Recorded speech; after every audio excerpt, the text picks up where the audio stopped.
Мария Миллер. Здравствуйте, Валерий. Меня зовут Мария, я из Хайфы, Израиль.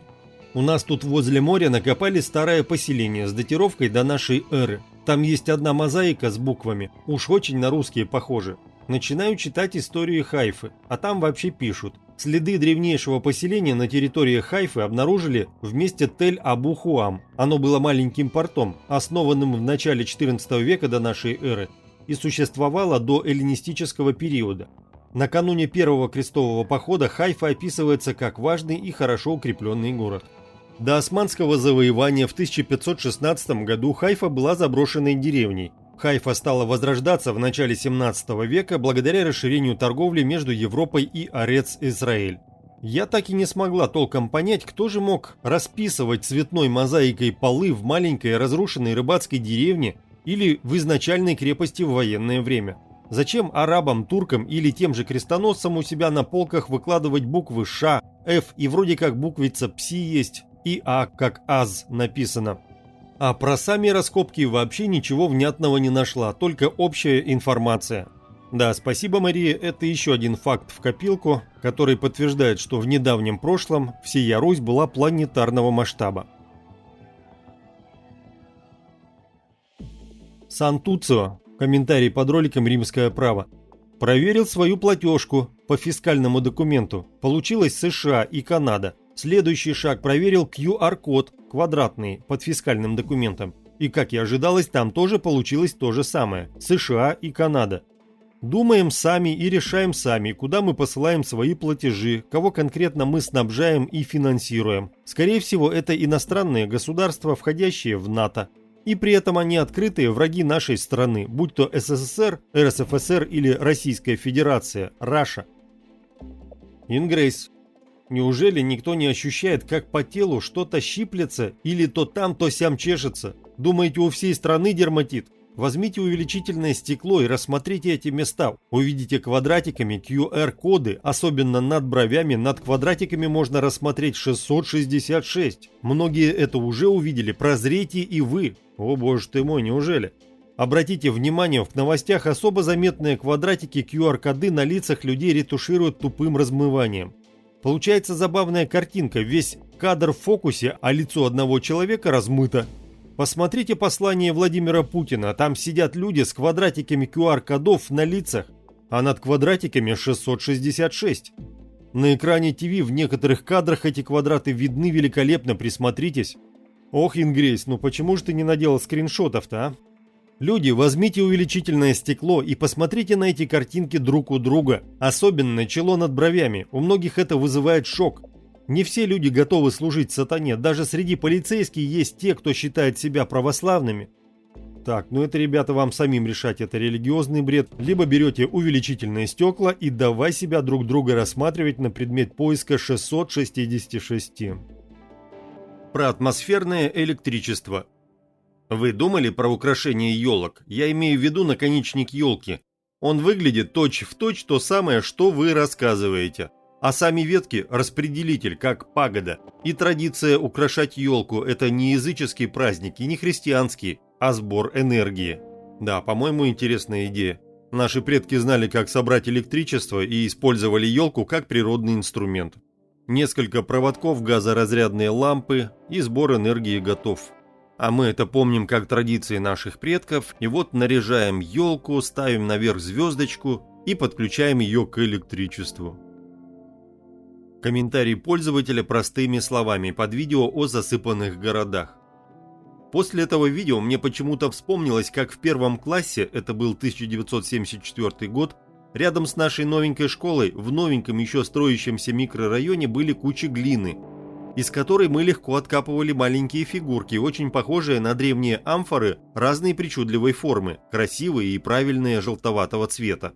Их было много, каждый желающий мог пошуровать в глине и найти такую фигурку, размером они были примерно 5-7 сантиметров.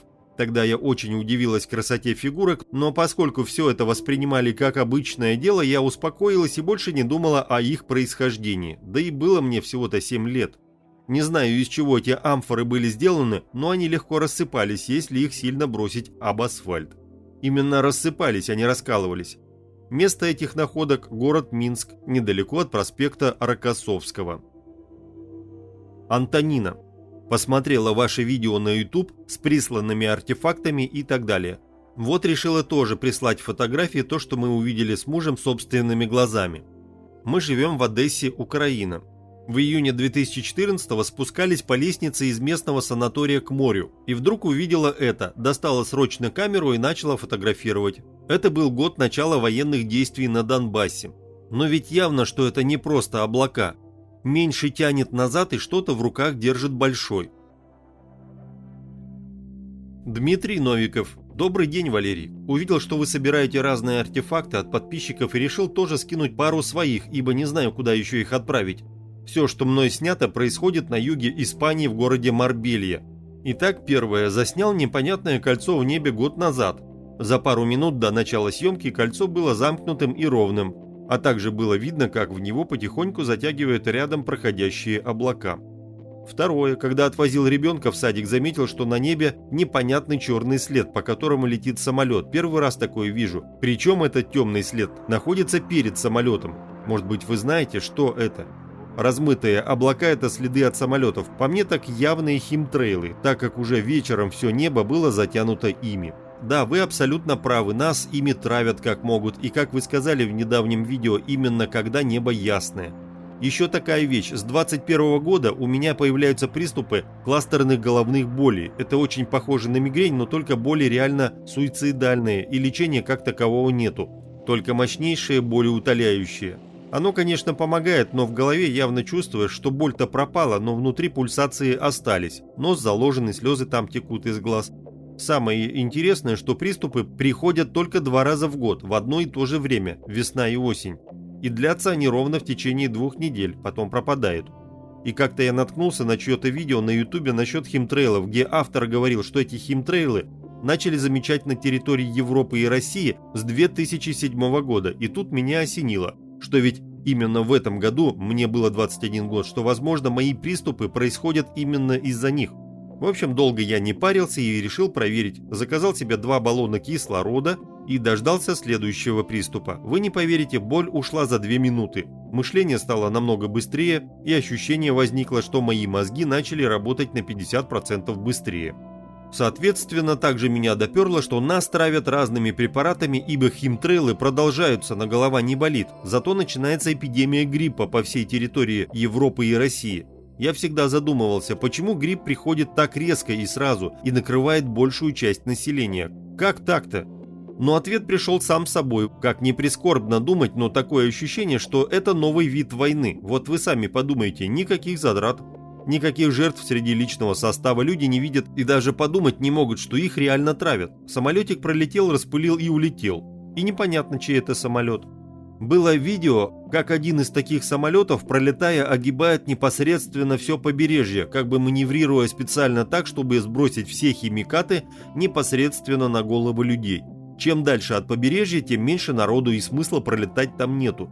В том же видео я обратил внимание, как другой самолет рядом в небе, у которого авиационный след такой, какой и должен быть, короткий и сразу же растворяется в небе. Вирусы – это 100% творение рук человека, да и под микроскопом они явно напоминают мини-роботов. Дмитрий Никулин. Здравствуй, Валерий. Первое. Просматривал как-то территорию нашей страны, а точнее русло реки Иртыш, и был весьма озадачен тем, какое оно изломанное или разорванное. Может, это и просто природное естественное явление, но меня сильно озадачило. Второе. Пока изучал Иртыш, обнаружил под знаменитыми полосами, которые больше похожи на наплывы, нечто похожее на рисунок карандашом, причем на разлинованном, как бумага, миллиметровка поле. Я даже силуэт реки разглядел. Может, это всего лишь мое воображение, но возникло ощущение, будто этими наплывами хотели что-то спрятать.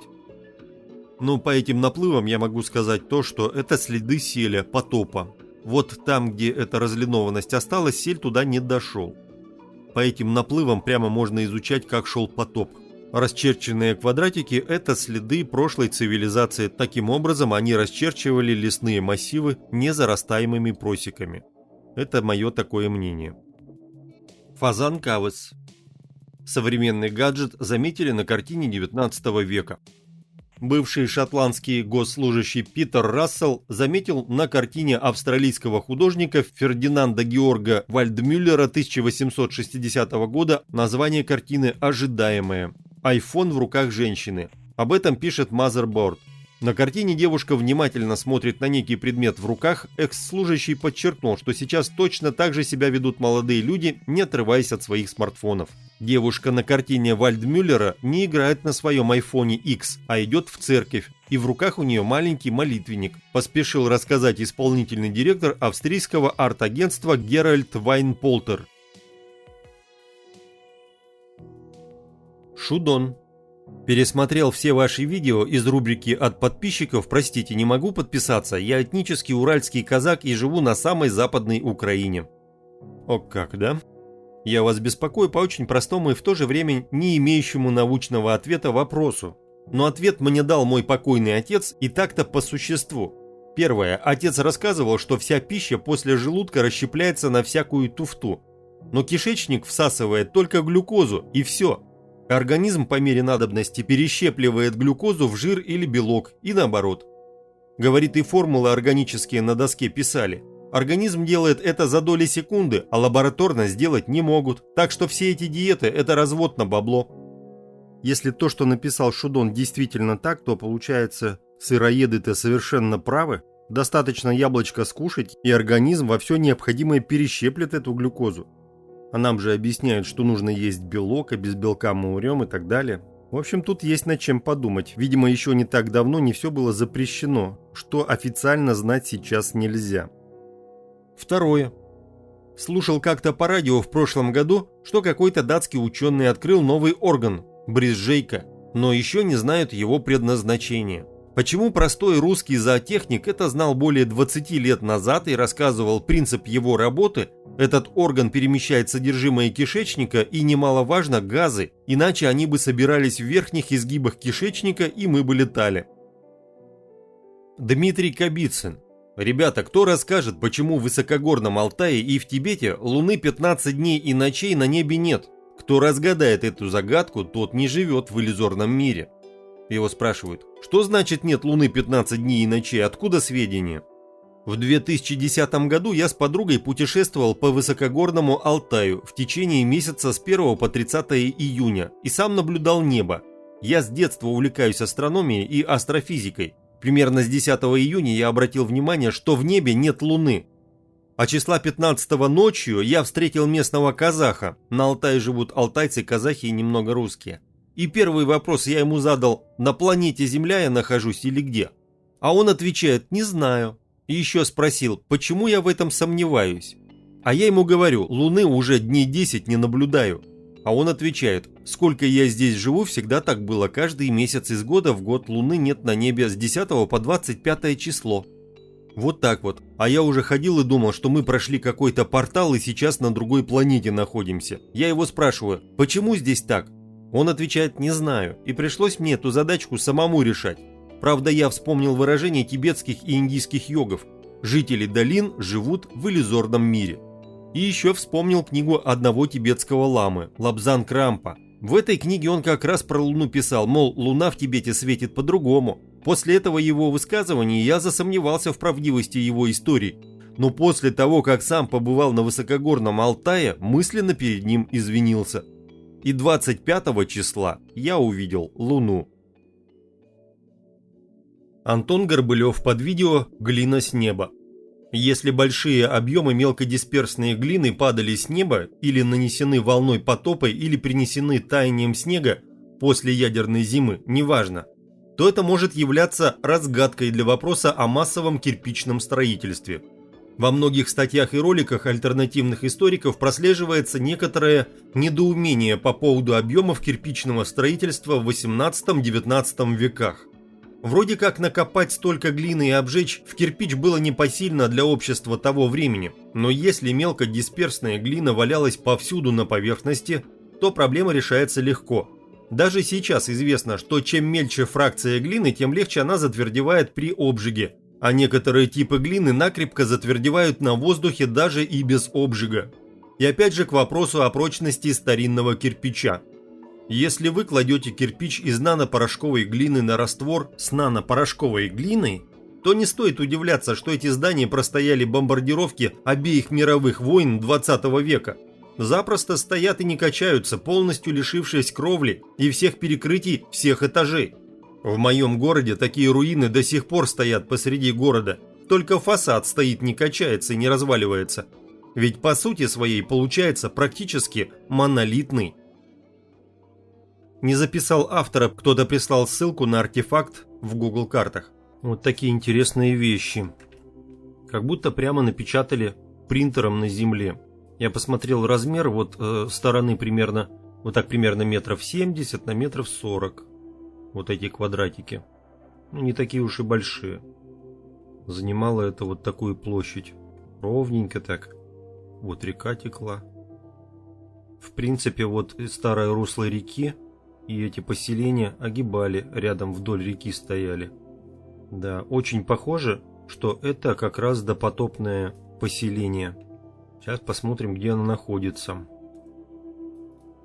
Афганистан, Пакистан. Пустыня. И интересно, будто бы словами написано вот здесь вот. Как будто цифра 98. Вот так надо было построить это. Размер поселения около 3,5 километров. На город это скорее не тянет. Ну, в общем, интересно. Мария Миллер, Израиль. Валерий, здравствуйте. Я рассматривала Израиль. Вот что я нашла. Может быть, вам будет интересно. Так, по первой ссылке посмотрим. В Израиле мы находимся. Ну, какая-то разметка, несмотря на возвышенности, горы, видимо.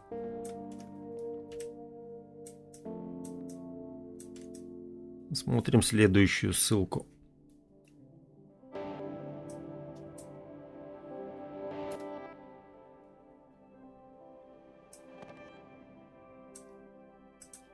Так, вот Мария дала ссылку, да? А не объяснила, что ты хотела показать-то здесь. Ну вот я вижу здесь притоки в какую-то полноводную реку. Вот это все реки были, реки. Практически все здесь было, города и зелень. Ну, ссылки я проматываю, потому что что-то не понимаю, что хотела показать Мария. Вот это вот вроде интересно, что за круги. Ну, мне неизвестно, что это за круги. Да. Может, современная цивилизация что-то тут вырабатывает, откуда известно. Вот здесь Мария оставила пометку, похоже на Аркаим. Может быть, похоже, а может быть и нет. Вполне возможно, это был какой-то город когда-то. Городов-то там было полно. Если посмотреть по картам ранее 1690-х годов, наверняка тут будет показан, какой город был. Таких кругов тут много получается. Тут еще одна ссылка. Вот, видимо, современный город какой-то, да, живут люди. А рядом недалеко вот такие штуки находятся. Надо, конечно, идти туда и смотреть, что это такое. А так, что мы можем сказать? Меня больше всего интересует то, что вся местность исчерчена буквально реками и притоками. Вот все исчерчено. Это представляете, сколько воды было и какая зелень тут дикая была. Это же вот все реки. Какие они были полноводные, посмотрите. Все сюда текло. Где там евреев-то по какой пустыне водили тут? Они бы там в реках утонули, в озерах. Далеко бы не прошли. Вот когда присылаете ссылки, поясняйте под каждой, что здесь на каждой ссылке мне искать и смотреть. Потому что я тут вижу свое. Да, кругов много. Что это такое, мне неизвестно. Хотя бы где-то в приближении было бы посмотреть.